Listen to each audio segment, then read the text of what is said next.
This is the Islamic History Podcast, Season 4, Episode 4, powered by IslamicLearningMaterials.com. Welcome to the Islamic History Podcast from Islamic Learning Materials. This is where we take the history of Islam, peel back the layers, and add a little bit of spices, and serve it up in tiny little bite-sized pieces. And here's the man who's going to do all the cooking, Mutaki Ismail. Assalamu alaikum. Welcome back to the Islamic History Podcast. I know it's been a long time, but I just got one word: Ramadan. Okay, two words: vacation. Between Ramadan and vacation, and it's kind of hard to really put anything together. But we're going to continue. We're going to continue our series on Islam in West Africa. In the last episode, we talked about the Empire of Ghana, a little bit about Gao and slavery. In this episode, we're going to talk about the Empire of Mali and two of its most famous rulers, Sundiata and Mansa Musa. You're going to probably learn a lot more than you probably ever thought you'd know about these two guys. So stay tuned until the end of the show, please. There will be some insights I'm going to talk about after the show's over, as well as a special announcement. And so with that, let's get into the show. Season 4, Episode 4, Sundiata and Mansa Musa.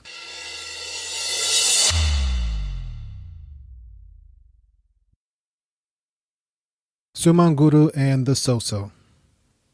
Last week we finished off with discussing the Empire of Ghana, and we mentioned how it had lost its gold and salt mines, and slavery was its main source of revenue, and the vassals had broken off, and now this mysterious person named Sumanguru was coming for them.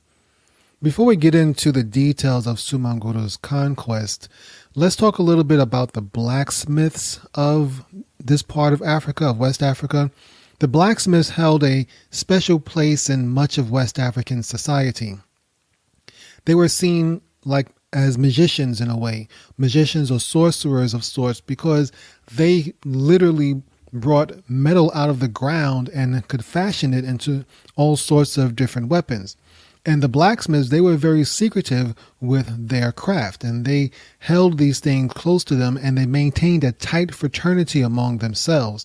So in many respects, the African blacksmiths were equivalent in some ways to the European Freemasons. Now back to Sumanguru. By the time he became the leader of the Soso, Ghana, which was mostly Muslim by now, but still very weak, and the Soso were still animist. And we mentioned how animism was the primary form of traditional African religions, and animism essentially believed that all items contained a spirit. And so the Soso were primarily animist. They had not converted to Islam yet, though in today's world, right now, most Africans who are part of the Soso ethnic group are Muslim now. Now, Sumanguru, he was determined to take as much land from the weakening Ghana Empire as he could. And even though Sumanguru was an animist, he didn't really care too much for Islam one way or the other, but he had a nephew who was actually Muslim, and his nephew was also one of his primary generals. His nephew was named Fakoli Kamora, and Fakoli Kamora will come into play later on in the story. But for now, Sumanguru, who was leading the Soso, who were mostly animist, were going to war against the Empire of Ghana, which was mostly Muslim. And Sumanguru was receiving support from the blacksmiths of the area because Sumanguru himself was the son of a blacksmith. And so the blacksmiths were able to supply Sumanguru with weapons and material support. And so before long, the lands under the Soso control had gone from a single village to now include almost half of the former Ghana Empire. And even Ghana itself was now facing pressure because the Soso had attacked them, and Ghana had capitulated and had agreed to pay tribute to the Soso people and to Sumanguru. So now the former master, Ghana, was now a vassal to its former vassal, the Soso. But despite these military successes, everything wasn't going quite well with the Soso kingdom. Sumanguru was despised and hated by most of the people he conquered.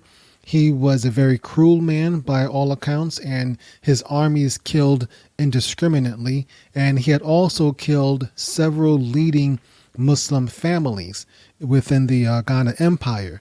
And this angered the Arab and Berber kingdoms of North Africa.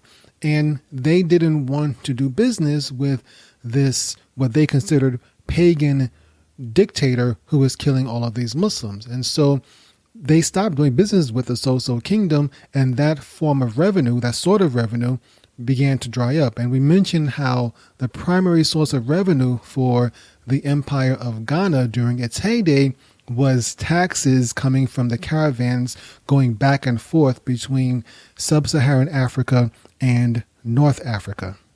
So now with the Arab kingdoms, the Arab and Berber kingdoms not wanting to do business with Sumanguru, that source of revenue was gone. So now Sumanguru has this huge kingdom to run, but he doesn't have any money. And so he pretty much does the only thing that he knows how to do. He raises taxes on the people who are already paying him lots of taxes, and then he goes out in search of more lands to conquer. Now that brings us to the Malinke people. The Soso people and the Soninke people. The Soninke were the primary ethnic group of Ghana. Both of these groups were branches of the larger Mandi ethnic group. Another branch within the Mandi ethnic group, and one of the largest branches of the Mandi ethnic group, were the Malinke. According to Malinke oral history, they were descended from Bilal ibn Rabah, who was one of the companions of Prophet Muhammad sallallahu alaihi wasallam, peace be upon him, and he was also the Prophet's muadhin, or the person who called to prayer. Once again, going according to oral history, the Malinke people broke up into 12 different clans or hunter guilds. And these 12 hunter guilds, they used to fight each other, but they eventually came together and decided that they needed to work together. And their kings, the kings of the individual clans, they formed a governing body called the Grand Council. And this Grand Council of Kings, they would choose one of their own to be the overall leader, and this person had the title of Mansa. As for religion, up until the 11th century, the Malinke people mostly practiced animism or some form of traditional African religion. But during the reign of one of their kings named Mansa Barmadena, they were going through a serious drought, and a visiting diplomat from the Almoravid dynasty, the Almoravids were the Moroccan kingdom we spoke about in the last episode. The ambassador encouraged Mansa Barmadena to accept Islam. And he convinced him to accept Islam and then pray for an end to the drought. And so the African king, he did that, and he prayed to Allah for relief from the drought, and sure enough, the drought ended. And soon other members of the Grand Council, remember the Grand Council were the kings of the Malinke clans that came together and worked together for the betterment of all of the Malinke people. Soon other members of the Grand Council followed suit, and before long, most of the Malinke people had accepted Islam. But during this period, Islam was still fairly new to everybody there, and it was not yet an established part of their society. So it wasn't as strict or as formal as it would later become. That won't happen for a few more centuries.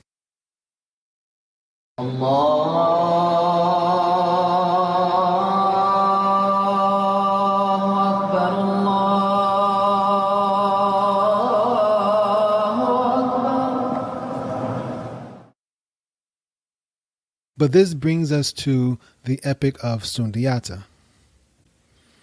There's always that question about whether a historical story like this that borders on fantasy and sometimes crosses the line into fantasy, there's always that question about whether the story is real and whether the person discussed actually existed.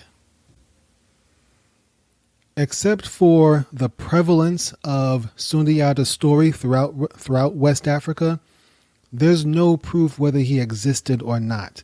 But the Empire of Mali did exist. There's no doubt about that one. And it had to have been founded by someone. And like as not, we might as well accept the idea that Sundiata was a real person.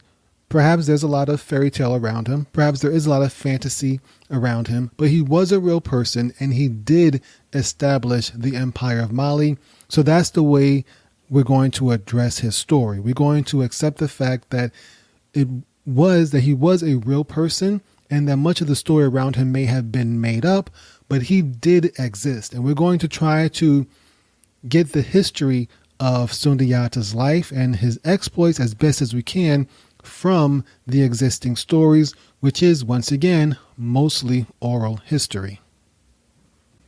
So now we're in the early 13th century, the early 1200s, and the Kieta clan of the Malinke people, the Kieta clan, they have held the title of Mansa for almost 300 years. They have pretty much established a dynasty as the Mansa, or the King of Kings, for the Malinke people. Around this time, Sumanguru of the Soso, he's busy gobbling up the remnants of the Ghana Empire. And in the land that became Mali, the Malinke people, a man named Fata Kung Makan, or Fata the Handsome, he was the ruling Mansa of the Malinke people. He was from the Kieta clan, and he was the king of kings for the Malinke people. By this time, Islam had spread in Mali, but it was still a fairly weak part of their life, wasn't a primary part of their life yet. So Fata Kung Makan, he was a Muslim, but he most likely was not a seriously practicing Muslim, however. Fata Kung, he already had 3 wives and 14 children at the beginning of our story, but his soothsayers, his fortune tellers, they advised him to tell him to marry one more time, at least marry one more time. And this new wife, they tell him, this new wife will not be that beautiful. In fact, she's going to be rather hideous. But despite her plain looks, she was going to bear Fata Kung a son who would be like the Alexander of Africa. And sure enough, one day, 2 Malinke hunters, they present Fata Kung with a woman that they had captured from a witch. And this woman was named Sogolon, and she was indeed rather homely looking. But remembering the prophecy, Fata Kung, he decided to marry her anyway. And within a few years, Sogolon gave birth to first a girl and then a boy. And the boy they named Sundiata Kieta, meaning the hungering lion or the hungry lion. But everyone called him by the shortened form of his name, Sundiata. Now, if Sundiata was supposed to be Africa's Alexander, it certainly didn't start out that way. For whatever reason, his body didn't develop properly, and he could not walk for the first 7 years of his life.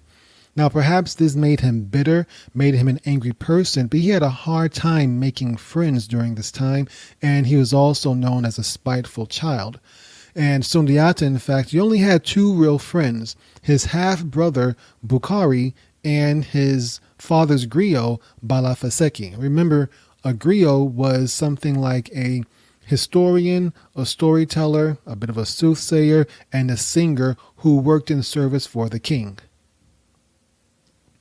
And here we can begin to see the Islamic influence in the name of Sundiata's half-brother, Bukari. Some people say that it was actually meant to be Abu Bakr. Others say it could have actually been Bukhari, named after the famous hadith scholar. Allah knows best, but the point is that he did have a brother who had a name that was clearly Islamic. On top of the fact that Sundiata could not walk for the first 7 years of his life, he also was facing problems from one of his mother's co-wives, one of his father's other wives, a lady named Sasuma. And Sasuma treated Sundiata and his mother very, very badly. Sasuma, she took every opportunity available to make fun of either Sundiata's disability or his mother's looks.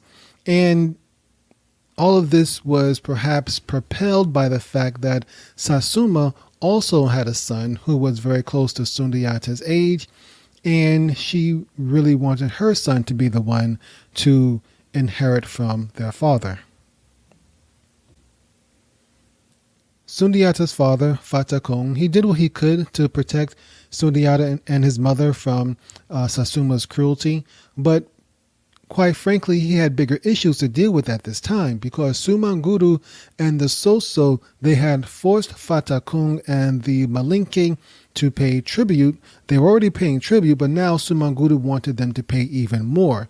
We mentioned how Sumanguru was facing economic pressures of his own because the Arab and Berber kingdoms refused to deal with him, and so his answer to this situation, his solution for this problem, was to tax the people even more, and so he wanted to force the Malinke, led by Fatakung, to pay him even more taxes.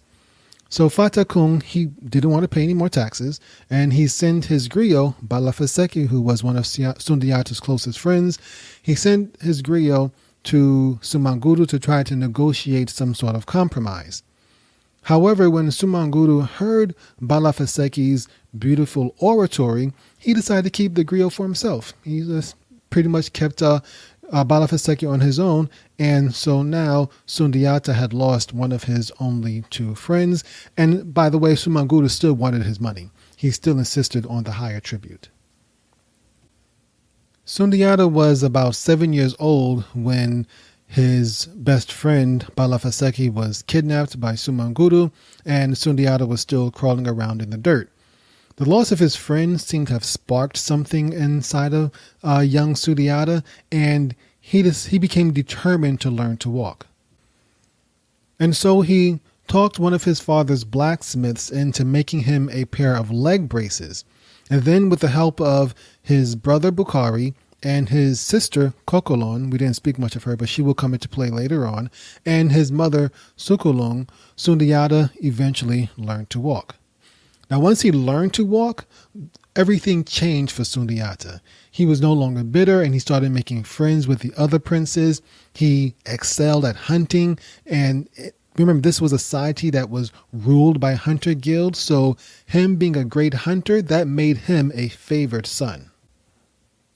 But all of Sundiata's successes didn't really change anything for Sasuma's hatred of him and his mother. Remember, Sasuma was one of Fatakung's other wives. If anything, Sundiata's successes actually made her hate Sundiata and his mother even more. And she felt that they were even more of a threat because now Sundiata was a healthy boy and he could likely succeed his father. Everything came to a head basically when Fatakung died and it was time to choose a successor. When her husband died, Sasuma went to work. First, she sent a message to Sumanguru saying that if he supported her son's cause to become the ruler of the Malinke people, then she would make sure that the Malinke paid his increased tribute. And then she went to the Grand Council and she argued that her son, whose name by the way was Tuman, she argued that her son should be named the Mansa, the King of Kings. There was already some confusion, it seems, as to which child Sundiata or Tuman was born first, and Sasuma, she was able to convince the Grand Council that her son was the rightful successor. Whatever she argued, the Grand Council agreed, and they named Tuman as the king of the Malinke people. But even with all of this, Sasuma was not done just yet with her plotting. So she might have been afraid that Sundiata might one day challenge her son, and so she made arrangements for Sundiata to be killed. She visited 9 different sorcerers and paid them to put a curse on Sundiata that would ultimately result in his death. On the same day that Sasuma went to the sorcerers to put that curse on Sundiata, Sundiata had gone hunting, and when he returned, he shared his catch with the sorcerers. The sorcerers, they were touched by his generosity, and they decided to spare his life. And they also told him about Sasuma's plan, and they encouraged him and advised him to leave the area and leave the country and go settle somewhere else. Now, right here, we're going to divert just a little bit. This idea of a hero going into exile, this is a common Islamic idea. It all begins, one of the first and earliest stories was with Hajj, the slave wife of Prophet Ibrahim alayhi salam, peace be upon him. In a story that is strikingly similar to Sundiata's story, Prophet Ibrahim, or Abraham in English, he had Hajj, his slave wife, and he also had a free wife named Sarah. Hajj had given birth to her son Ismail, or in English Ishmael, and some years after that, Sarah also gave birth to her son Ishaq in Arabic, or Isaac in English. And jealousy and rivalry began to grow between the two. And so Sarah forced Hajj and her son Ismail to leave their home and wander the barren deserts of the Arabian Peninsula. Eventually, Hajar and her infant son Ismail, they eventually settle in a valley called Bakka, and this would eventually become the city of Mecca. There's another example of this idea of a hero going into exile. Another example is with the story of Prophet Musa, or Moses in English. Before becoming a prophet, Moses lived in the Pharaoh's palace as an adopted son. Now, as a young man, he witnessed an Egyptian slave driver whipping a Hebrew slave. And Moses, in retaliation, he attacked the Egyptian so hard it killed him, and eventually, fearing for his life, Moses, or Musa, he fled Egypt to the Sinai Peninsula, eventually mentoring under Prophet Shuaib and marrying one of his daughters. And perhaps the most iconic example of an hero going into exile is none other than Prophet Muhammad, peace be upon him, himself. After 13 years of persecution in Mecca and trying to preach to the people of Mecca about Islam, Prophet Muhammad and his small band of followers, they had to flee Mecca and take refuge in a small village named Yathrib. Yathrib was eventually renamed to be called the City of the Prophet, or Madinatun Nabi in Arabic, but today everybody pretty much knows it as Medina. So now Sundiata is also getting a similar suggestion. So heeding the sorcerer's advice, Sundiata and his mother, they flee Mali and they took refuge in various cities and small villages and kingdoms along the way. They basically were in exile for several years. But all the time that Sundiata was in exile, he put his time to good use. As Sundiata and his mother were wandering, staying in one village, in one kingdom, or one city after another, Sundiata, he made allies and friends all along the way. In the kingdom of Jadeba, he played the king in a game of Wadi. And Wadi is something like African chess. Sundiata won, and the king rewarded Sundiata with a sword. Then, in the village of Tabon, he befriended the ruler there also, and the ruler pledged his blacksmiths to help Sundiata. And then, in the remnants of the Empire of Ghana, Sundiata formed an alliance with the ruling Sise family there. And then in Mima, the king, he grew so close to Sundiata that he took to calling him his son. And the king's warriors in this city called Mima, the king's warriors, they taught Sundiata how to fight and how to lead an army. So Sundiata was in exile for about 7 years, at least 7 years.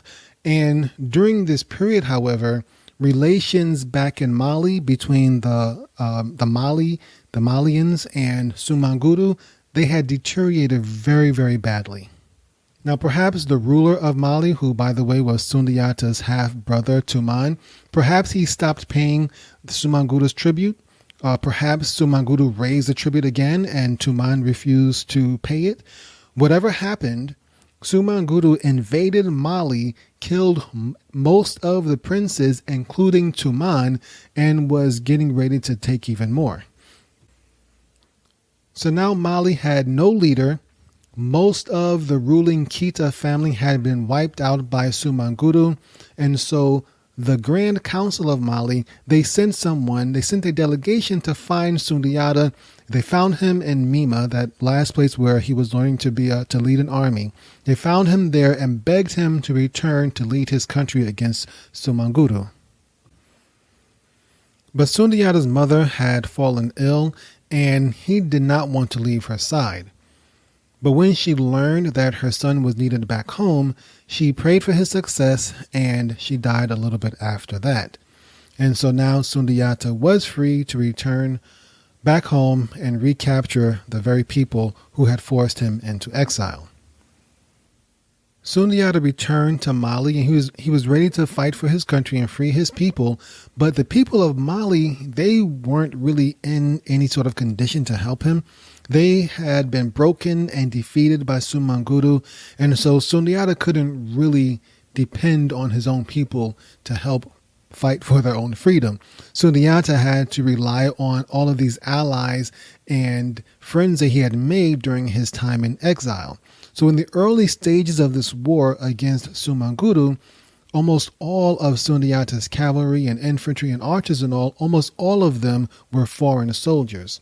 And so this began a long war between Sundiata and Sumanguru, and it lasted for several years according to the oral history, with neither side really gaining any sort of advantage over the other.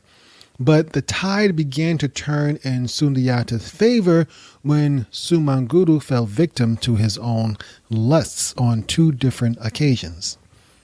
The first time came when Sumanguru betrayed his nephew and general Fakoli Kamora. Remember, we mentioned him early on. He was one of the few Muslim people among the Soso people, but he was Sumanguru's nephew. He was also Sumanguru's best general. Fakoli Kamora had captured the city of Niani, which had once served as the capital of Mali. Fakoli Kamora captured Niani for Sumanguru, and during this battle, Fakoli Kamora killed the king of Niani and then married the king's wife. However, Sumanguru took a liking to the dead king's wife, and he forced her to marry him instead. This, of course, angered Fakoli Kamora, who defected and took up arms and joined Sundiata's side. So the loss of Fakoli Kamora was a major blow to Sumanguru, but it was nowhere near as bad as his next mistake. Next, Sundiata sent his sister named Kokolon to infiltrate Sumanguru's household and pose as a household worker and try to gather information about Sumanguru. Well, it turns out she did her job a little bit too well. She wound up seducing Sumanguru. We won't get into all the details. She seduced Sumanguru and learned all of his military and personal secrets and weaknesses. She passed this on to Sundiata, and he took full advantage of it. There were now a string of victories by Sundiata, one by one by one after the other. The towns and villages of Mali, they all fell before Sundiata's armies, and Sumanguru was just falling back and getting beaten back. As Sundiata's armies came through one of the towns or villages that he captured, the people found their courage and took up arms and joined Sundiata's side. And so Sundiata found his army. His army was now steadily growing, while Sumanguru's army was steadily shrinking. And the final penultimate battle took place at Kirina in what is now modern-day Western Mali. Now, even though Sumanguru had been severely weakened by his own mistakes, the forces he had were still formidable, and he was able to put up a strong fight against Sundiata, and he was able to hold Sundiata at bay. But Sundiata leaned on these leadership skills that he had learned while in exile. And so Sundiata, he organized his hunters into a single fighting force. And the hunters were used to operating at night because they were hunters. They often went hunting at night. And so he sent his hunters to attack Sumanguru's forces in the dead of night. And this was the first time, at least in known history, that there was a night battle in Africa. Well, this ultimately broke Sumanguru and his army. Sumanguru was defeated and he ran off. Some say he was killed some months later by a peasant. But whatever the case, he ran off and was never heard from again. And then Sundiata went off to subjugate the lands of the Soso, and he made the Soso people, who were the main people of Sumanguru, he made them pay a heavy tribute. He was very harsh on them. The men who survived, they were forced to join Sundiata's army as slave soldiers, and most of the women and children of the Soso were sold into slavery.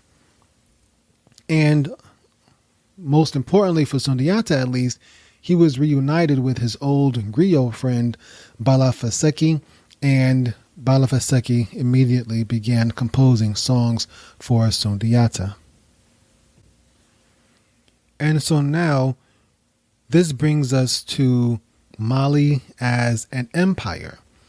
So let's discuss Mali's administration and its expansion. Sundiata was crowned the ruler of, or the Mansa of the Malinke people, and he was now the first emperor of Mali. And Mali was indeed now truly an empire. In addition to the original lands that belonged to the Malinke people, it also included the captured lands of the Soso, as well as the former lands of the Ghana Empire that the Soso had captured, which now passed on into Sundiata. Included with this were also the lands of the various allies that had helped Sundiata in this victory. The relationship between Mali and all of these new lands, it varied a lot, depending on the relationship before the war. Now, those lands that had allied with Sumanguru and the Soso and had fought against Sundiata, they had little independence. Sundiata considered them as vassals. He forced them to pay him tribute, and they were either ruled directly by Sundiata or by one of his royal slaves.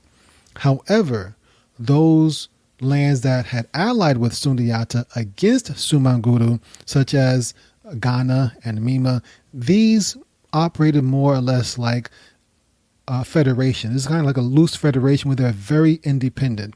If they paid any sort of tribute, it was very low, or it was just perhaps nominal acknowledgement of Mali's and Sundiata's preeminence. And there were also challenges to Sundiata's authority. Out west, in what we now know of as southern Senegal, the Jollof king, he refused to accept Sundiata's rule. He refused to acknowledge Sundiata as his ruler, as his emperor. The Jollof, by the way, they had previously been allied with Sumanguru. At first, Sundiata tried to go the peaceful route. He sent a delegation with some gold presents out to the Jollof king, but the king refused to accept the gifts, and he insulted Sundiata's representatives and Sundiata himself. And so Sundiata decided to get a little bit rougher. He sent one of his best generals, a man named Tito Makan, with a large army. Tito Makan, he defeated the Jollof, he captured their land, but he wasn't done yet. So from southern Senegal, he then pushed north into the Gambia River region and conquered all of that as well. Wasn't done yet. He then pushed on into upper Senegal and then captured that as well. Wasn't done yet. He then pushed beyond the Senegal River into what is now modern-day Mauritania and captured land that had previously belonged to the Berbers and Arabs. He went as far north as the city of Walata, which is in modern-day eastern Mauritania. really the only thing that kept Tiramakan from going all the way to Morocco was the Sahara Desert. And there were other uprisings against Sundiata. Many of them came from within Mali, but one by one, Sundiata, he suppressed all of them, and he eventually forged this huge empire that covered most of modern-day West Africa. And so eventually, Sundiata was the undisputed ruler of Mali. He generally made the high-ranking officials, his high-ranking generals, kings over the different lands that they conquered, but he was considered the king of kings, and he was given the ancient title of Mansa. Now let's discuss Sundiata as a ruler and as a person. Sundiata, he did continue to use the Grand Council, but now that he was ruling over this huge empire, it had to be expanded much further than its original tribal origins. The council did not just include those original 12 kings. Now it also included generals, local chiefs, and a whole bunch of different princes and lesser kings as well. The Grand Council created a constitution that laid out the basic rules for governing the empire. They also formalized the relationship between Mali and its different vassals, and they established rules and enforced laws to govern the people. And this brought peace and stability, and with peace and stability came prosperity. The Arab and Berber kings of North Africa, they were happy now to reestablish the trade routes, and the gold and the salt once again began flowing back and forth across the Sahara Desert from North Africa into sub-Saharan Africa. And while Sundiata, he may not have been the best Muslim in the world, he was still Muslim nonetheless, and that was enough for most of the Arab and Berber kings. At this period, by the way, while we're talking about Islam, Islam was still relatively new in sub-Saharan Africa. It had only been about 150 years since Ghana, the Empire of Ghana, had become a Muslim state. And while Islam was an important factor in this early period of the Mali Empire, it was not the central force of power that it was going to become in later years. And so Sundiata, he really flouted a lot of Islamic protocols. He was considered a generous man, and he didn't make elaborate displays of his wealth, but he was not what you would consider a devout or pious Muslim. He did not fast during Ramadan. In fact, he was known to be a bit of a glutton. He loved to eat. He almost certainly practiced witchcraft and sorcery. But by all accounts, Sundiata was known to be a fair and just ruler. And while he was often too quick to send his armies to deal with things, overall, he treated his subjects well, according to the oral history. The laws of Mali were very severe, very severe, but Sundiata made sure that they were applied equally, so nobles and royals wouldn't get off scot-free when the people were punished for things. He also instituted some sort of a cultural exchange program. He would send his children to live in other kingdoms so they could learn the cultures and ways of these other kingdoms. And he would also accept the children of other monarchs into his home as well. He felt that if children got to learn about other cultures, they'll be less likely to fight each other when they got older. And he also adopted many of the sons of his generals, and this is going to lead to problems, as we'll talk about later on. But overall, it seemed as if Sundiata was at the very least a pretty fair and just ruler. That's probably the least we could say about him. Sundiata died in the year 1255, and he ruled Mali for about 25 years. And so now, let's discuss Mali after Sundiata. Now, after Sundiata's death, there was a brief crisis of succession, with several different people claiming the throne. First, we have Sundiata's generals. Many of them claimed that they should be the next Mansa. Now, remember, these generals were essentially kings over the lands that they conquered. Many of these generals were supported by the hunter guilds. The hunter guilds who all had also supported Sundiata, but the hunter guilds, they did not like the idea of a hereditary monarchy. They felt that the most qualified person should be the leader. And since Sundiata's trusted military generals had proven their capabilities in the field, they certainly had the credibility to become the next Mansa. At least that's how the hunter guilds felt. But at the same time, as we mentioned before, Sundiata had many sons, both in and out of wedlock, and many of these sons also claimed the throne. And this was even further complicated by the fact that Sundiata adopted many of his generals' sons. This didn't make things any easier. Now, all of these claimants to the throne, these hereditary claimants, these guys were backed by the Grand Council of Mali. The Grand Council, they believed the next Mansa, the next king, should be someone who was related to Sundiata. They believed it should be someone hereditary, and they also felt that they should be the one to make the final decision of who it should be. And also, as Islam was growing in Mali, the Grand Council also believed the Mansa or the king's piety and character were important factors. And this conflict between the hunter guilds and the Grand Council is going to continue to play out for many years. We won't get into too many details about it, but just something to know about working in the background. Finally, one of Sundiata's sons, a young man named Wali, he began to rise in favor.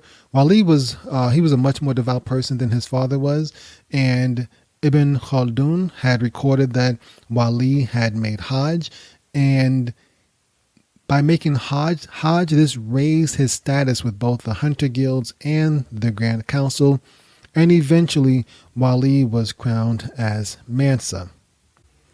So Mansa Wali, as the new emperor of Mali, he began focusing on improving Mali's trade and agriculture. He expanded the trade routes of Mali. He improved the military, and he sent the military out to conquer more land. The military expanded Mali's borders, but also kept the nation within the border safe and secure. And with all of this safety and security, the men of Mali can now focus on agriculture. And as such, Mali's agriculture began to boom. So with Mali's agricultural output growing exponentially, it wasn't long before Mali had enough food not only to feed itself, but also to export to other lands. And this just added to Mali's wealth. It already had the gold and the salt, and so now could also bring in wealth by simply selling food. And this is pretty amazing considering the fact that most of the land that was part of the Mali Empire saw very little rain. So there were also men who didn't want to go to war, and they didn't want to be farmers. They wanted to do other things. These men could also pursue Islamic studies. And this led to a lot of men traveling to various parts of the Muslim world to become Islamic scholars. And when they returned to Mali, they brought back a deeper and stronger understanding of Islam. And this helped to solidify the hold that Islam had on Mali, and helped Islam begin to permeate and spread throughout the land.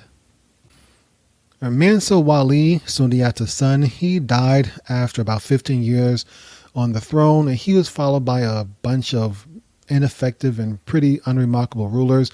We'll go through them real quick, but we won't spend too much time on them. After Wali, there was a man named Wati, and he was one of Sundiata's adopted sons. He was always fighting with the other people who claimed the throne against him, and so he only ruled for about 4 years. During this time, he managed to pretty much spoil many of the gains that Sundiata and Wali had made. Wati was succeeded by somebody named Khalifa, another one of Sundiata's adopted sons. Khalifa was kind of crazy, and he only lasted for about a year. After Khalifa came a guy named Abu Bakr, who was the son of Sundiata's half-brother Bukhari. We mentioned him earlier. Abu Bakr ruled for about 10 years, and while he was stable, he didn't really do anything really remarkable. Abu Bakr was assassinated by a royal slave named Sakura, who usurped the throne. Neither the Hunter Guilds nor the Grand Council supported Sakura, but they were too busy fighting each other to really do anything about him. Sakura, despite the fact that he was a slave who usurped the throne, he was successful in some respects. He managed to expand the borders of Mali, and he also made Hajj in the year 1295.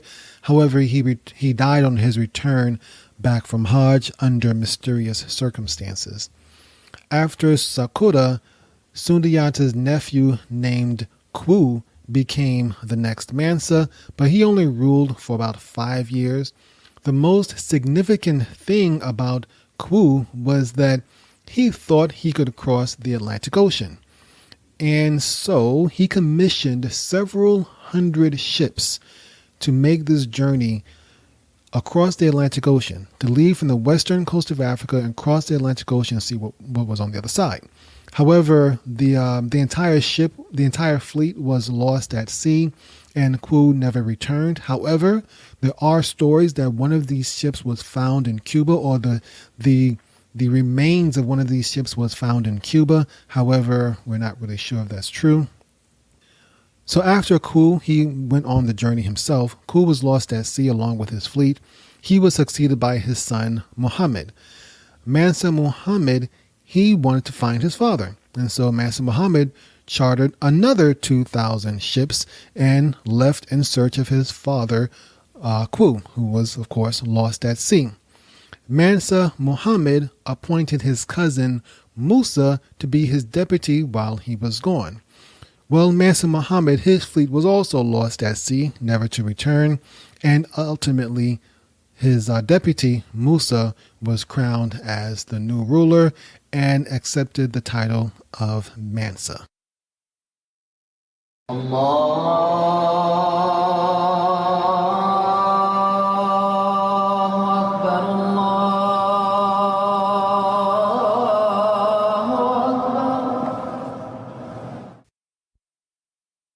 And this now brings us to the story of Mansa Musa. Mansa Musa is probably Mali's most popular ruler. He's even more popular than his great uncle Sundiata, who was the founder of the Mali Empire.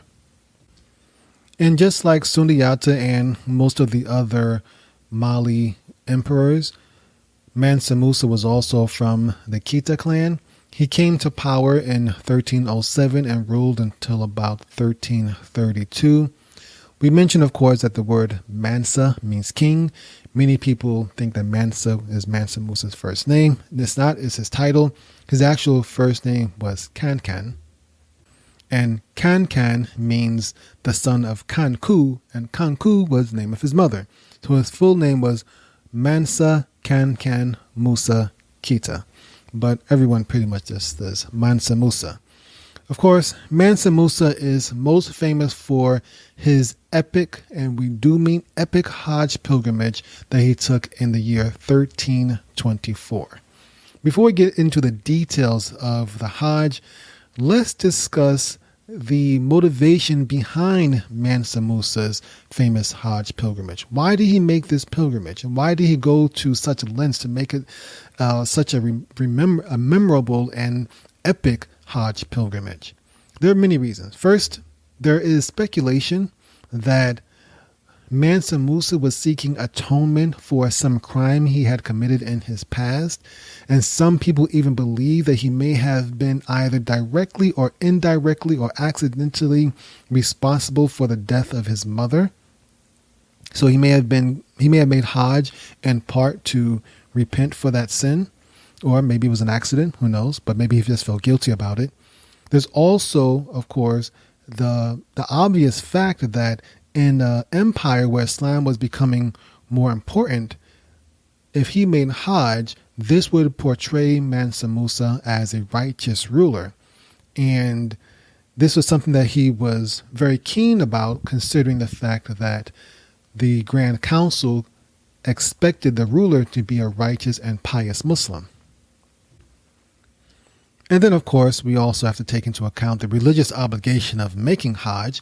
Mansa Musa, by all accounts, seemed to have been a very devout Muslim. And so this pilgrimage would have been one of his most important personal accomplishments, just as being a Muslim. But we also have to look at the possibility that Mansa Musa was hoping to spread his own influence and raise the stature of Mali among Muslim nations and show that Mali was an emerging power. But whatever his reasons for making Hajj, we know for certain that Mansa Musa, he put a lot of care and attention and preparation into this journey. Now, the Hajj trip, at least from Mali to Cairo, which was the final staging ground before going into the Arabian Peninsula, this would have taken 8 months. Before he even departed on his journey, Mansa Musa sent 500 slaves to meet the Sultan of Cairo, the Sultan of Egypt. Each slave carried a golden staff, and altogether these 500 golden staffs would have weighed nearly a ton. So before he even goes out of Mali, we're in the preliminaries, and he's already sending a ton of gold into Cairo. At this point in time, Egypt was ruled by the Mamluks, and so the Sultan here would have been a Mamluk king. Now, when he finally did leave, his caravan included 100 camels, each one of them carrying 300 pounds of gold. Altogether, when you do the math, altogether that would have been almost 15 tons of gold. Now, in addition to, of course, the 100 camels carrying gold, his caravan would have also included hundreds of camels carrying equipment and supplies. Now, there are different estimates about how many people actually accompanied Mansa Musa on this pilgrimage. The numbers range from as low as 20,000 to as high as 60,000, and most of them would have been soldiers and slaves. But the fact that there were so many slaves in Mansa Musa's retinue, that's an indication that Mansa Musa had conquered a lot of territory in his time. People didn't just become slaves by accident. People became slaves when their lands were conquered. Now, when Mansa Musa finally arrived in Cairo, it was an amazing spectacle. The historians write how people crowded in the streets to watch him and his caravan as they wound their way through the tight streets of Cairo. And there's a whole lot of talk about when Mansa Musa purchased something, he always paid for it in gold. When he came across a merchant who was selling something he liked, Mansa Musa would buy the entire stock out, and he would often willingly overpay for it. And he became basically this amazing spectacle in Egypt, and the people had never seen something like this before. Now, there was a very brief diplomatic kerfuffle when Mansa Musa first arrived in Cairo.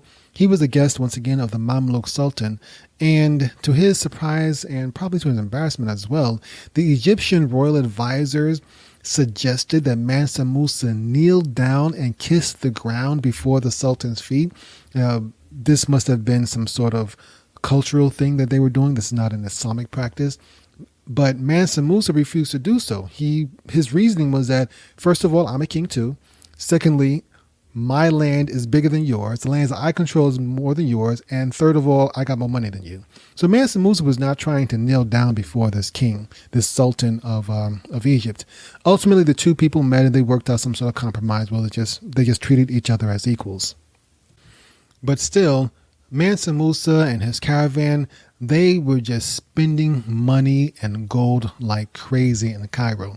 They spent so much money in Cairo that they altered the price of gold for several years in the future.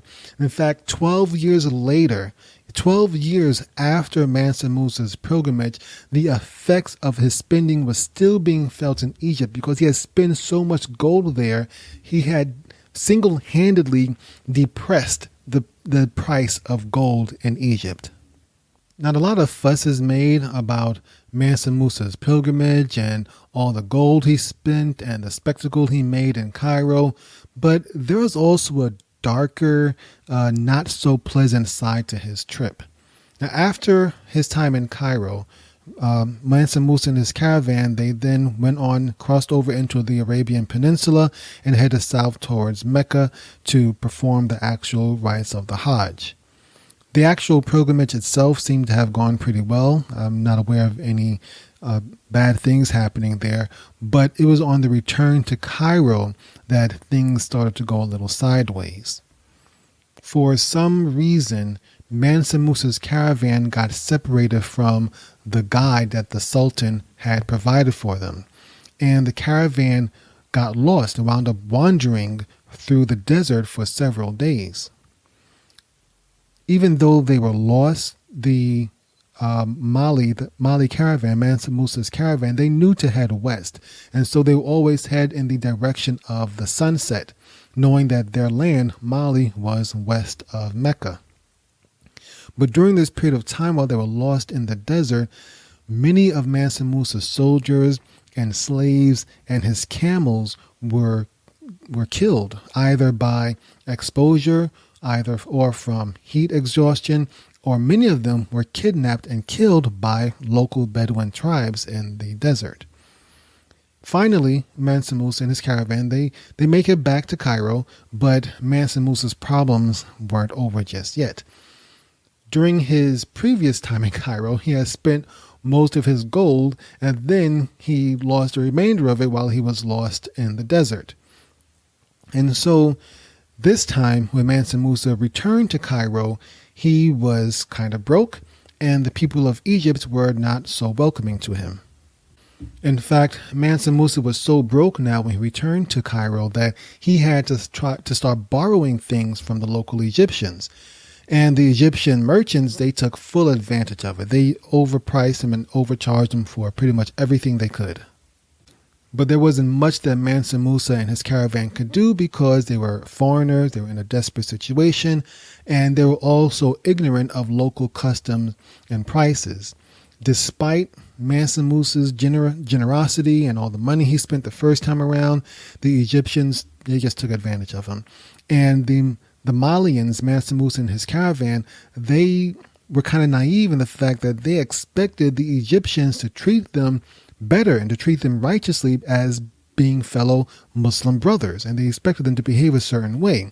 But the Malians, they learned a hard lesson during this period of time, and even centuries later, there was Mali literature still discussing the treachery and the dishonesty of the Egyptian people against Mansa Musa.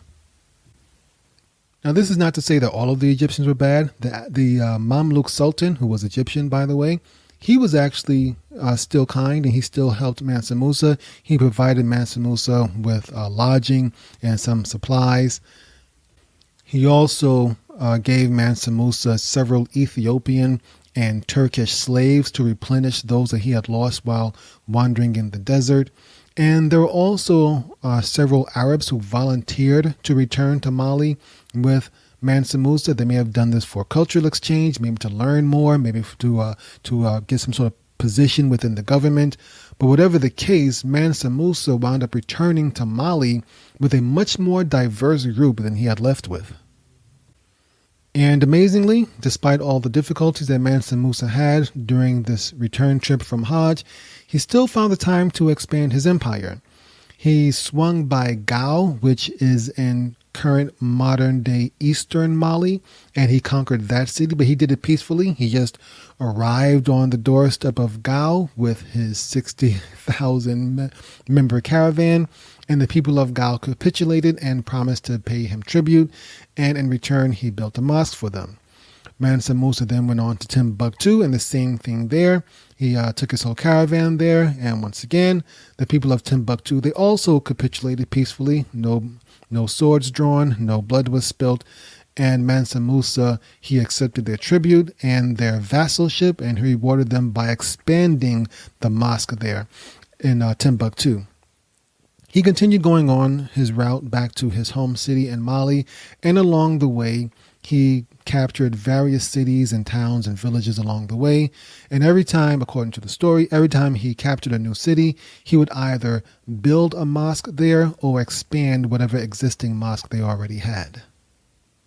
So when Mansa Musa finally returned home from his Hajj trip, he began to take steps to make sure that Islam became entrenched in Mali society. He started investing in the development of Timbuktu, and he did this by expanding Timbuktu's religious and commercial activities. So he started sending young Malian boys to North Africa to study Islam. Most of them went to Morocco, which followed Maliki fiqh or Maliki jurisprudence, just like Mali. Many of these young men, they would settle in Timbuktu, and thereby turning the city of Timbuktu into a center of religious learning. Coupled with that, Mansa Musa also focused on expanding Timbuktu's commercial profile, its economic profile, and soon Timbuktu became a powerhouse in both religious learning, commercial activity, and cultural influence. Now, there were both religious and political benefits to strengthening Islam in Mali. On a political side, Mansa Musa, with him emphasizing Islam and religion in Mali, Mali became a bastion of Maliki fiqh, Maliki jurisprudence. And just to briefly explain, there are, within the Sunni sect of Islam, the Sunni segment of Islam, there are 4 primary schools of Islamic thought, or school of Islamic jurisprudence, or school of Islamic law. There are 4 of them, and Malik, one of them was found by a man named Imam Malik, and we generally call it Maliki fiqh or Maliki jurisprudence. This Maliki fiqh is mostly common in West Africa, hence Mali, Morocco, Senegal, and places like that. And so Mali became this center of Maliki thought and fiqh, or religious jurisprudence. The benefit to this for Mansa Musa and for Mali in general was that with everyone practicing the same thing and following the same school of thought, there was very little opportunity for religious rivalry and factions. On top of that, because Mansa Musa had made Hajj, he was now seen as an upstanding religious and spiritual leader. And so it was to his benefit to establish and create a religious elite that would support him. And so, with him having made Hajj, with him sponsoring so many people to go study Islam, with him encouraging the spread of Islam in Mali, he was now being seen as someone who was a supporter of Islam, someone who would promote Islam, someone who would take on the responsibility of protecting Islam in Mali. And this, of course, helped Mansa Musa politically and made sure that there were very few rivals to him as king or as emperor. And by all accounts, Mansa Musa's investments, they turned out pretty well. Islam became very firmly entrenched in Mali society. In fact, the Arab scholar and historian Ibn Battuta, he wrote about the practice of Mali when he visited just a few years after Mansa Musa died. He observed, Ibn Battuta that is, he observed how and wrote about how the Malian children, they memorized the entire Quran and that the mosques were always full for Friday prayers. So this was an indication how much Islam had changed in Mali. In the beginning, when it was with Sundiata was a king, an emperor who didn't fast during Ramadan. He was hardly ever prayed. He practiced witchcraft. To now, where children by the hundreds, maybe even the thousands, were memorizing the Quran, and all of these mosques in Mali were always full on Fridays. In the end, what we can say about Mansa Musa is that he appears to have been a very effective and just and pretty good ruler. His Hajj pilgrimage, it did raise Mali's profile. It brought Mali onto the world stage. He doubled the size of the empire while he was ruling it, and to the point that when he died, it included about 24 different kingdoms under the rule of the Empire of Mali.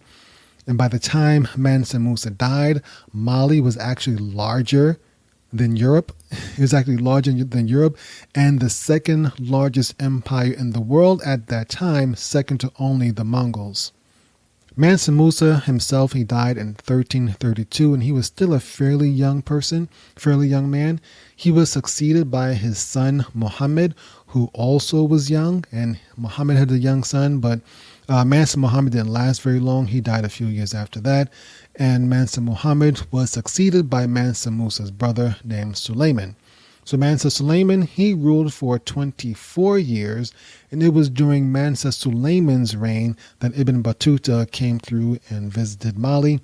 According to Ibn Battuta, he wasn't too impressed by Mansa Suleiman. He had a rather negative view of the man, but nonetheless, Mansa Suleiman ruled for 24 years, as we mentioned, and so he seemed to have if nothing more, he seemed to have a very long and stable reign. However, after Mansa Suleiman died, Mali went through a very long period of weakness.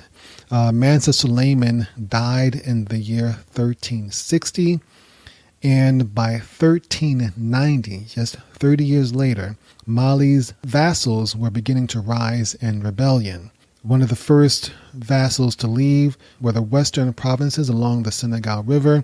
They broke off and formed their own federation. Mali, despite losing much of the Senegal portion of the empire, Mali still maintained control of the region around the Gambia River, which empties out into the Atlantic Ocean. And even to this day, a lot of the cultural information we know about Mali actually comes out of Gambia, not from the modern Republic of Mali. Particularly the Epic of Sundiata, much of that information we get, and even the tradition of the griot, that is mostly carried on in Gambia rather than Mali. In the early 1400s, Timbuktu was invaded and captured by the Mossi people. Mali managed to recapture it in 1433, but they were really on the decline by this time. As it turns out, Mansa Musa's pilgrimage had some negative outcomes as well. Stories of his extravagant gold spending in Cairo, they managed to filter their way up into Europe. And before long, you had Europeans sailing south, going to the western coast of Africa, looking for evidence of all of this gold. The Portuguese prince known as Henry the Navigator, he was especially critical in this. He had recently defeated the Arab Muslim rulers who had ruled Iberia for a long time. Iberia is the peninsula that includes Spain and Portugal. So having recently defeated the Arab Muslims, Henry the Navigator was eager to find more Muslims to fight. He was eager to spread Christianity, and most of all, he was eager to get his hands on some of that Arab gold he had heard so much about. But the reality is that the Arab gold that he was looking for was actually African gold from Mali. So the Portuguese, they began raiding up and down the African coast, but they weren't really strong enough to really penetrate deep into Africa just yet. And so seeing that raiding the coast kind of had its limitations, because eventually the Africans adjusted and they learned how to defend themselves against the Portuguese raiders. Seeing that this had its limitations, the Portuguese instead began setting up trade depots along the African coast instead. With these trade depots now established and having somewhat peaceful relations with the African monarchs and African rulers, the Portuguese could use this as an opportunity to learn more and venture deeper into Africa. And so in 1455, Henry the Navigator sent an explorer named Cadamosto to use these trading depots to gather intelligence and learn more about Africa. And sure enough, Cadamosto, he went to the trading depot. He stayed there for several years, and he observed and learned that the primary trade that many of these Africans were doing was actually slavery. They're actually trading in human cargo. He reported this back to Henry the Navigator, along with the fact that the Africans, they really wanted horses. They really valued horses.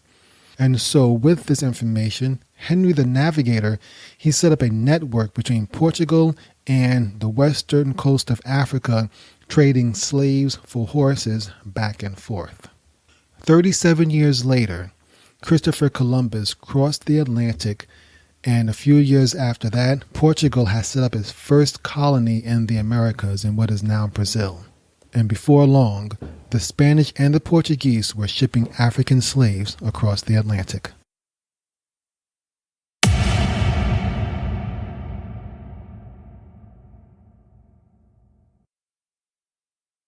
Alhamdulillah, I hope you found that interesting and entertaining and beneficial. There's a few insights I want to discuss about this episode. Number one, we see how Islam became prevalent in West Africa. We see that it was not done by a bunch of conquering Arab armies. Instead, the Empire of Mali was mostly responsible for helping with the spread of Islam, and even particular Mansa Musa, and there are others as well besides him. But we see that Islam came to Africa not at the point of a sword. Actually, the Mali converted willingly, and using politics and money and influence, Islam spread from there.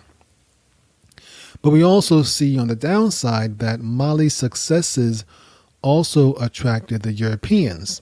And when the Europeans, particularly the Portuguese, when they came through, they picked up the slavery business from the Africans who were already well into it. And this, of course, ultimately led to the transatlantic slave trade. Still, nonetheless, the transatlantic slave trade was much, much more brutal than African slavery. But it's important to acknowledge the fact that African Muslims were somewhat complicit, at least in establishing or being a part of the system, if nothing else. So we're going to conclude this series on Islam in West Africa with a discussion on the Songhai Empire. That will be in the next episode. In that episode, we will discuss Sunni Ali and Askia Muhammad, two important figures who are part of the Songhai Empire. And then we'll go on into some more modern events before wrapping up season 4. Got a special announcement I wanted to make. I didn't mention that earlier. The Patreon page for the Islamic History Podcast, which is patreon.com/Islamic History. The page has been upgraded, or I should say updated, with 2 ongoing series. Let me discuss what they are. The first one is for all Patreon subscribers who subscribe for at least $1 a month and up. All of you will get access to season 0 and season 1 of the Islamic History Podcast. These first 2 seasons, I was just getting my feet wet with the whole Islamic History Podcast thing. And I made a lot of mistakes along the way. I didn't really like the way everything went, but it's there. I didn't want it to be part of the regular podcast feed, so to speak, because the quality wasn't, not that the quality wasn't bad. It's just not what I would consider prime material, I guess. I don't know, but it's there for you now. Many people wanted to get access to these episodes, and I had them before as a full download, but now you can get them either by going to this page and just clicking on it and listening to it on the Patreon page, patreon.com/Islamic History, or there's a link where you can put it into your podcast player and get it as a podcast instead. So either one of those, either way, either method you prefer to use, you can listen to season 0 and season 1. And these episodes, new one comes out every Friday. Eventually we're going to run out because there's only 2 seasons. And so eventually they'll run out, but still, they'll still be there whenever you're ready to go listen to them. Now, also for Patreon subscribers of $4 and up, they're going to get a little bit more. You will have access to a series the full series I did on the life of Prophet Muhammad sallallahu alaihi wasallam. This was an online class I did back in 2013. The class ultimately ended around the Battle of Badr, but I'm going to continue the series with new episodes going from continuing on from the Battle of Badr. Now, this series on the life of Prophet Muhammad, I'm pretty sure most of you have probably fairly familiar with Prophet Muhammad's life, but this is an in-depth series, okay? This was a class I carried on for almost 2 months, and I have about 15 episodes. Each episode is about an hour long each. It's very, very in-depth. I strongly encourage you to take a gander at it. There's a free episode, by the way, if you want to go listen to it. Go to patreon.com/Islamic History. There's a free episode up there. And I'll also include a clip at the end of this show so you can get to listen to it as well. The Sirah podcast, because Sirah is life of Prophet Muhammad. The Sirah podcast comes out every Monday, and this is for those who have $4 and up subscription. Both series, like I said, both of them can be listened to a podcast. You just take, if you subscribe, become a subscriber, you get the link, put it into your podcast player, and this time, rather than waiting 3 or 4 weeks for me to put out another episode, every week, if you're a $4 subscriber, every week you get 2 new episodes. One new episode from season 0 and season 1, and 1 new episode from the Sirah podcast every single week. And so you don't have to worry so much about me not putting out a show every single week. You will now get this every single week. You'll have 2 shows actually. So take a gander, take a listen. Like I said, I'll have a sample here in just a few minutes so that you can listen to. So once again, support this. When you do these sort of things, this of course supports the Islamic History Podcast. I explained before how much of the information I get, the books I buy, I get it from these subscriptions. Your subscriptions as a Patreon subscriber. I don't want to say donation because it's not really a donation. I'm hoping I've given you something of value in return for it. Your sponsorship, your listening to the bonus episodes, however you want to call it. Those things help. I was able to buy some very good material for this episode. I got a lot planned going on in the future, inshallah. And I'm not able to do this without support. So I thank you for in advance of whatever you can do, and for those who are already taking part of it. Speaking of which, let me take some time out to acknowledge those people. And so, in no particular order, just going to run through some of their first names. Sajjad, Abdullah, Gleber, Ibrahim, Damon, David, Yafatu, Mo, Craig, Sobia, Ali, Azim, Cyril, Askia, Masood, Tania, Abdul, Gurjit, Mohammed, Osama, Mundir, Amir, Faisal, Salah, and Dol.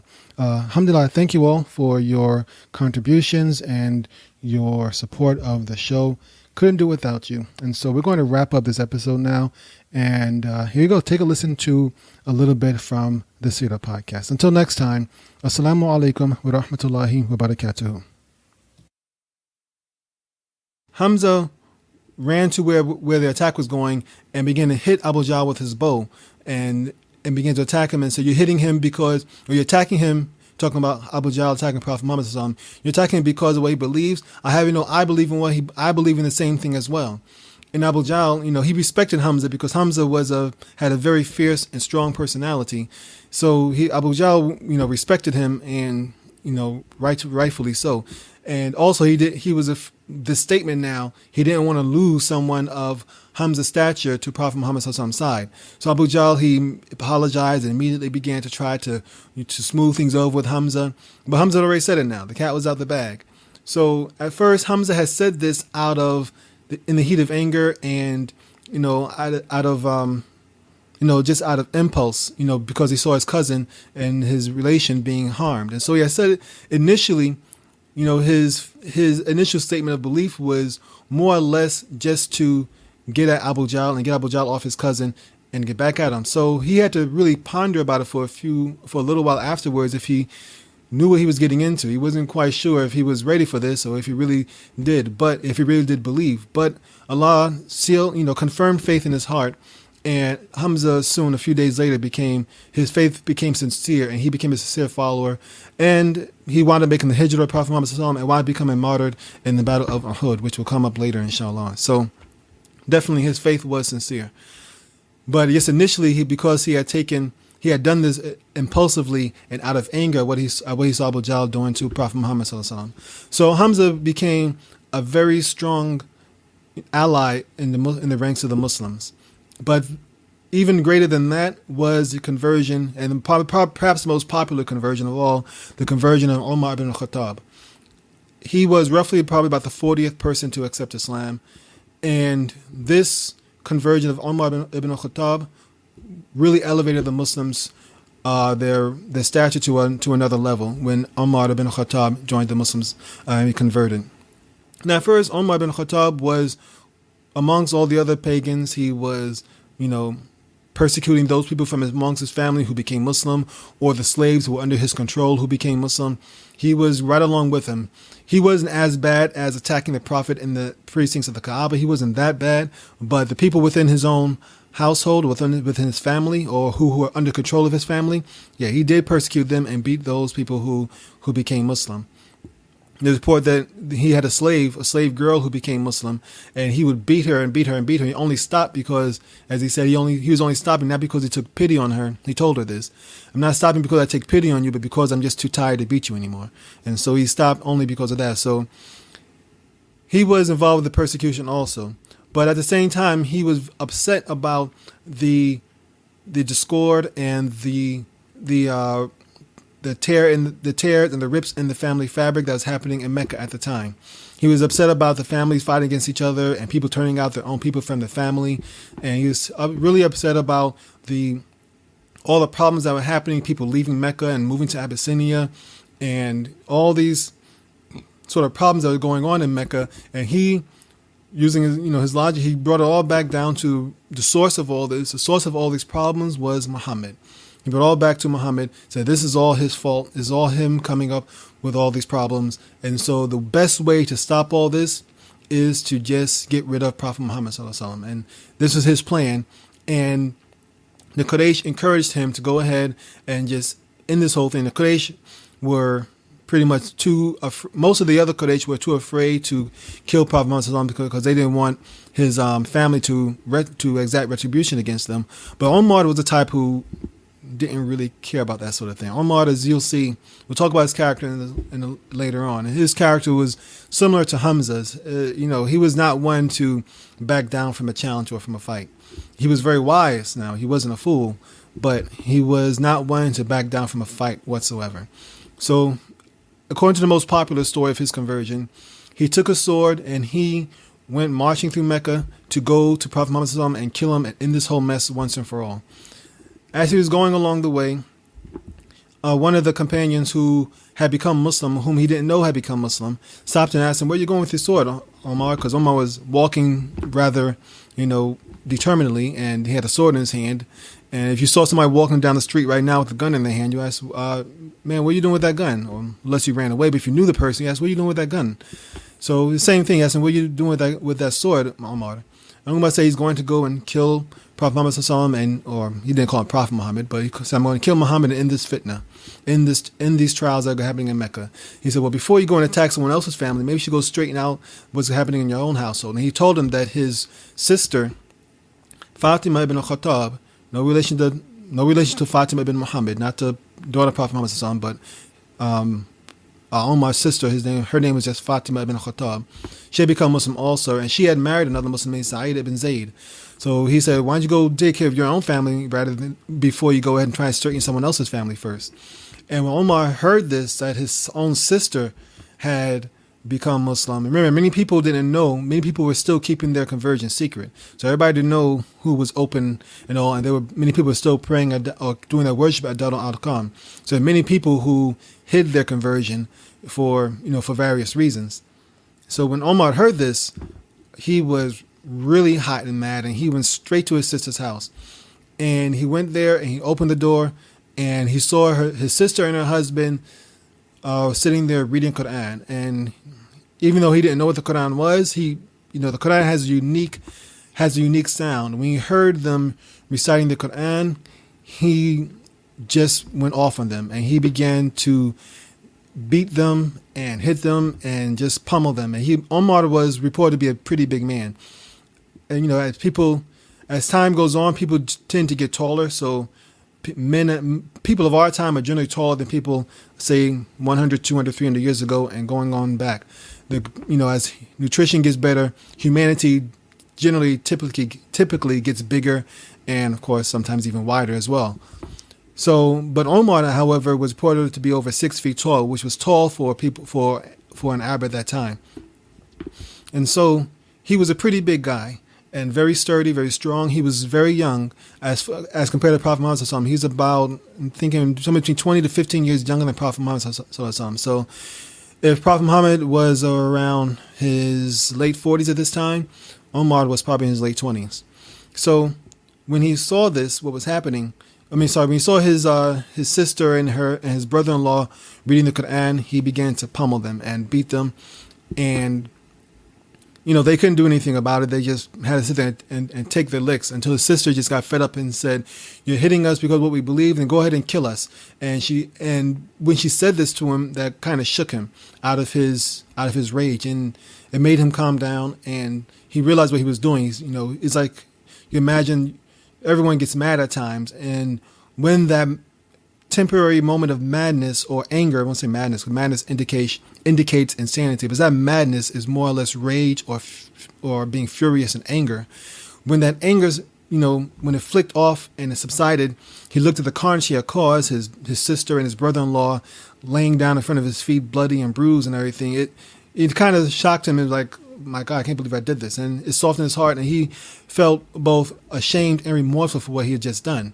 And so he asked his sister to read what she was reading, because she was reading from strips, some of the Quran written on paper.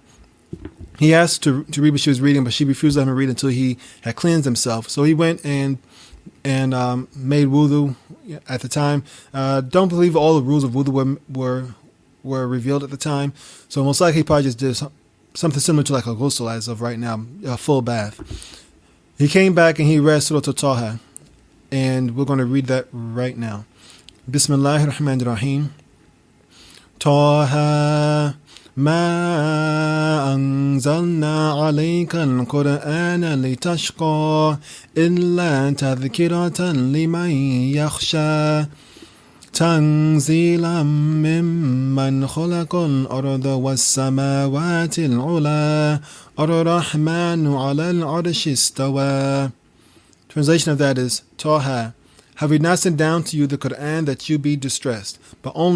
We have not sent down to you the Quran that you are to be distressed, but only as a reminder for those who fear Allah, that is. A revelation from He who created the earth and the highest heavens, the most merciful, above the throne established. When Omar read these verses, that convinced him that Islam was the truth. These verses touched his heart, and he, immediately at that point in time wanted to become Muslim. And so, still had a sword in hand. He left his sister's house and went hurrying towards Prophet Muhammad's house. Now, when Prophet Muhammad heard that Omar was on his way with a sword, he thought Omar was coming to his house with a sword for the previous reason, which was to kill him, not to to become Muslim. So Prophet Muhammad opened the door to meet him and grabbed him by the collar and when he came to the door, that is, grabbed Omar by the collar of his shirt and said, "What have you come here for, Omar? What are you here for?"